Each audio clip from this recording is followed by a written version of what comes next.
Thank you so much, Dr. Miller. So we're gonna switch gears a little bit, and we're gonna shift to our second speaker, Dr. Farzaneh. And we're now switching over from a clinical approach, and we're gonna hear more about a scientific, mechanistic perspective on scar treatment and scar pathologies. So I'll switch over to you now, Dr. Farzaneh. Can you see my screen? Not yet. Oh, Yep. yeah. There we go. Perfect. Hello, everyone, and thank you for joining us for the Regenerative Age MSide monthly webinar series. Thank you as well to Dr. Miller for sharing his valuable clinical insights and treatment protocol. Over the next 15 minutes, I would like to focus on the pathology behind different scar types and how understanding those differences can help us select the right biologics treatment or a combination of the treatments, as Dr. Miller mentioned, for each patient. I will also briefly cover some of the molecular mechanism involved. So let's start. Okay. Let's start with the scar classification. Scar type varies a bit by sources. The American Academy of the Dermatology lists them as a flattish scar, raised or hypertrophic scar, depressed or atrophic scar, keloid scar, contracture scar, and stretch mark scar. I want to note this, we categorize acne scar in one of the atrophic or hypertrophic scar based on the nature of the scar tissue and the feature of them, because there is kind of mindset in the society when we talk about the acne scar. Mostly we refer the acne scar toward the atrophic scar, which is not correct 100% because we also have the hypertrophic scar in the acne scar. So just to have a quick review, this slide shows the normal healing as a controlled sequence. It starts with the hemostasis, then moves into inflammation, then proliferation, and finally remodeling. This is the steps and phases we're seeing after the injury toward the wound healing. Early on, immune cells come in the injury site to clear bacteria or damaged tissue, and macrophages help organize that responses. What makes normal healing successful is that macrophages do not stay inflammatory forever. They transition the wound into the repair. Once inflammation resolves on time, signals like interleukin-10 and probably regulatory T cell support a pro-resolution anti-fibrotic macrophage state that lets the maximal efficacy of the healing, and that lets the matrix form in the controlled way and then remodel properly rather than being excessively deposited or broken down, which we see on the hypertrophic scar or acne scar, respectively. However, wound gets trapped sometimes in inflammation instead of the progression into repair. The bacteria biofilm or other microbial factors can keep stimulating the immune response. So neutrophils or other leukocytes continue releasing ROS and ETs and proteases, which progressively damage the extracellular matrix and also destroy the growth factors needed for healing. At the same time, fibroblasts became senescent, so their ability to rebuild tissue is reduced, and macrophages fail to fully switch from the pro-inflammatory state into a pro-healing state. The results in that tissue breakdown becomes greater than tissue replacement. So this failure of the matrix regeneration leading to tissue loss rather than excess scar formation. So here we have high activity of the proteases from both neutrophil and macrophages, mainly MMPAs, matrix metalloproteases, and they degrade the ECM. We see this in atrophic scar. In another scenario, actually, I wanted to mention the key player in this scenario for the atrophic scar are the leukocyte, mostly neutrophil, MMPAs, and also other proteases. In another scenario, when wound stays in the profibrotic environment, where inflammatory macrophages are pushed into profibrotic macrophage phenotype, and that becomes a major engine of the scar formation. These macrophages keep reinforcing TGF beta 1 signaling along with mediators like interleukin 6, interleukin 8, which drives fibroblasts to become scar forming myofibroblasts and deposit excessive extracellular matrix. At the same time, mast cell degranulation adds another strong fibrotic stimulus by releasing TGF beta 1 and profibrotic proteases, which further amplify fibroblast activation, contraction, and collagen buildup. So instead of stopping once repair is enough, the tissue keeps laying down matrix and thickening the scar, and that is how a hypertrophic scar forms. The key player in this case are going to be mast cell, TGF beta, which is very, very important to consider that, and fibrotic macrophages. So now, since we know the key players behind the pathology of the atrophic and hypertrophic scars, let's look at the regenerative biologic options. The first one is PRP, as Dr. Miller also mentioned.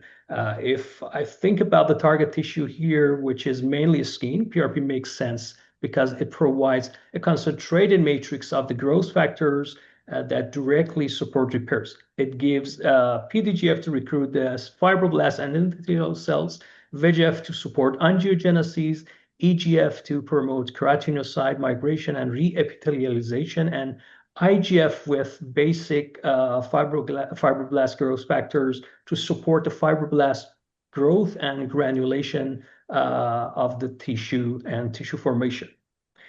But PRP also has TGF beta, which is very important to think about that, because although it helps regulate the inflammation, guide the matrix deposition and remodeling, TGF beta has a dual and highly context-specific role in PRP-based scar management. In atrophic scars, its effects on the inflammation modulation, fibroblast proliferation and migration, and extracellular matrix deposition may support the tissue regeneration, and we are seeing the outcome from the literature and clinical reports with a great outcome when we are using the PRP with the high dose of the PRP because of the TGF beta and other growth factors to treat the atrophic scar. However, in hypertrophic scar, TGF beta is already a center of the mediators of fibrosis and scar pathology. So excessive exposure may worsen the process rather than improve it. This highlights the importance of careful PRP dosing in skin and soft tissue applications. Unlike musculoskeletal indication that Dr. Miller also mentioned, where higher platelet delivery is often pursued, hypertrophic scar treatment may require a more controlled approach, as a higher platelet dose is not necessarily advantageous for every cases, every indications, everywhere. So we need to be careful. Another option is going to be MFAT or nanofat. I see them more are cellular and stromal regenerative platform. They bring adipose-derived stem cells, stromal vascular fraction cells, and microvascular fragments. So they are not just delivering the signal, they're also creating a biological niche that supports vascularization, immunomodulation, and tissue remodeling. So this is very special and interesting for the hypertrophic scar treatment using the adipose-derived stem cells because, as we mentioned, TGF-beta is one of the detrimental factor for the hypertrophic scar when we apply the adipose tissue product like nanofat based on some preclinical study and in vitro study. It is verified adipose-derived stem cells can minimize the availability and bioactivity of the TGF-beta.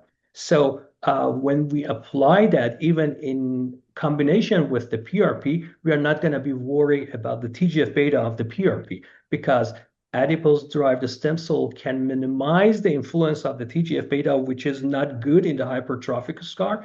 And by minimizing them, also gives us that possibility and chance to get the maximal benefit from other growth factors of the PRP.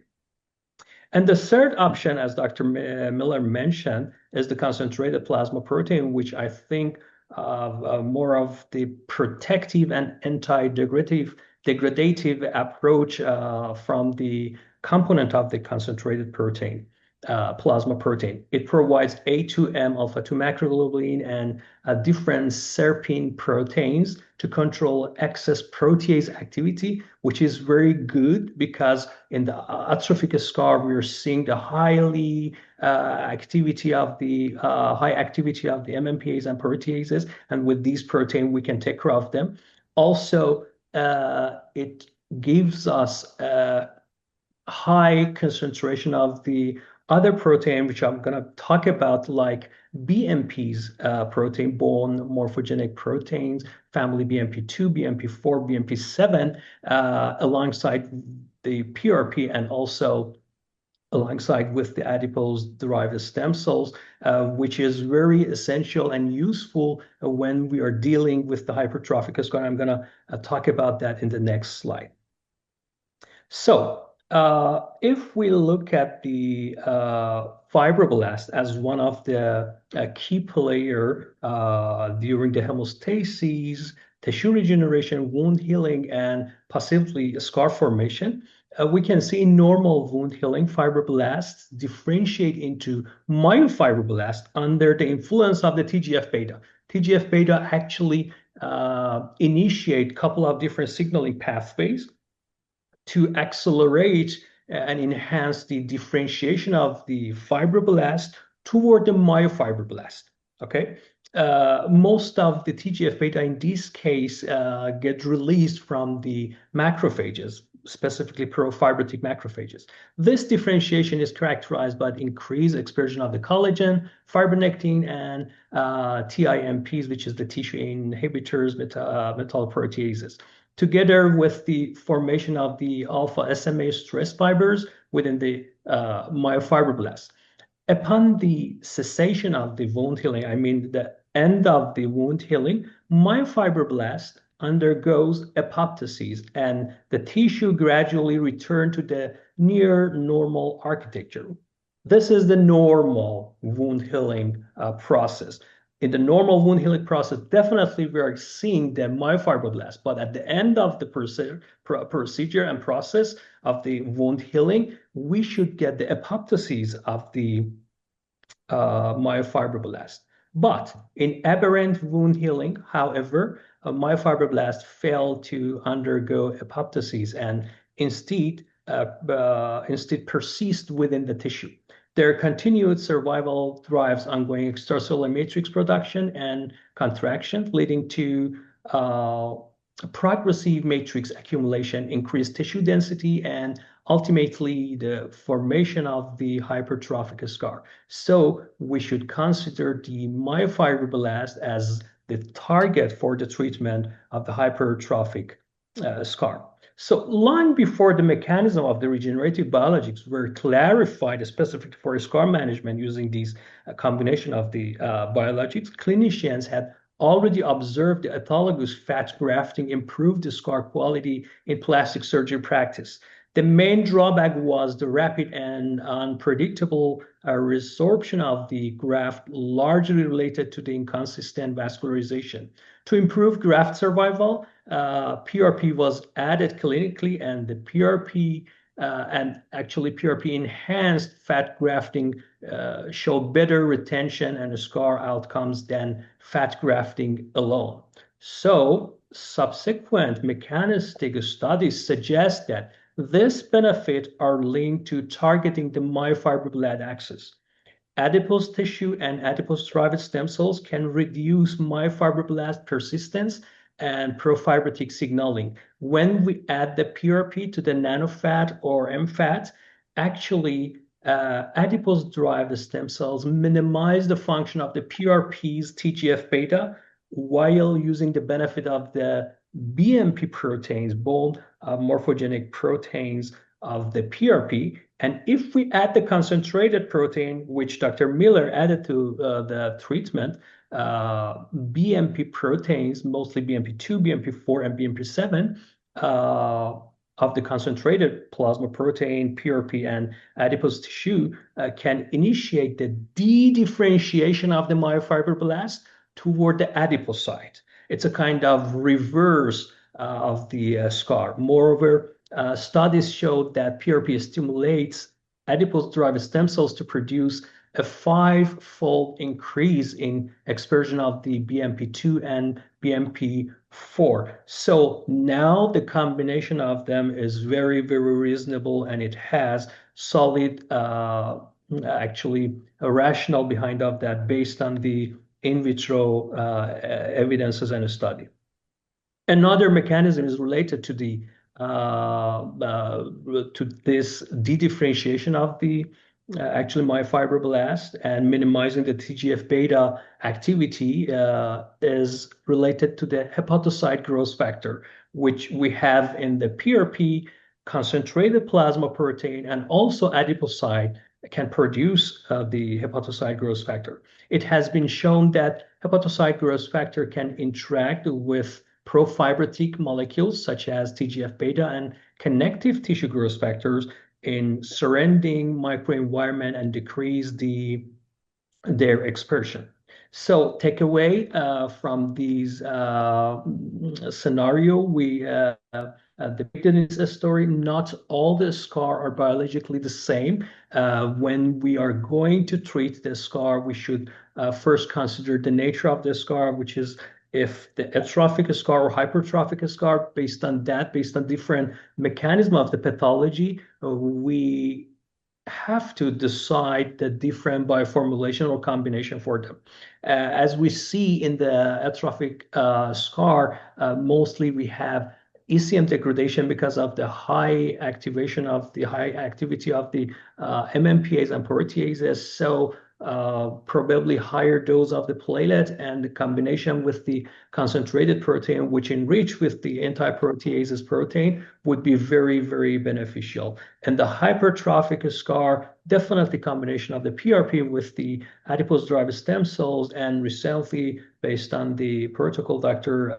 Miller and MSite developed together based on the protein-rich PRP, which added the concentrated plasma protein, we can get the maximum benefit. Myofibroblast is the major therapeutic target, and we already saw the rationale and mechanism of action behind of the treatment by targeting the myofibroblast. And the combination approach, such as PRP plus fat drive product connected with the concentrated plasma protein, may work synergistically by promoting regeneration while reducing fibrosis and matrix destruction. Thank you for your attention.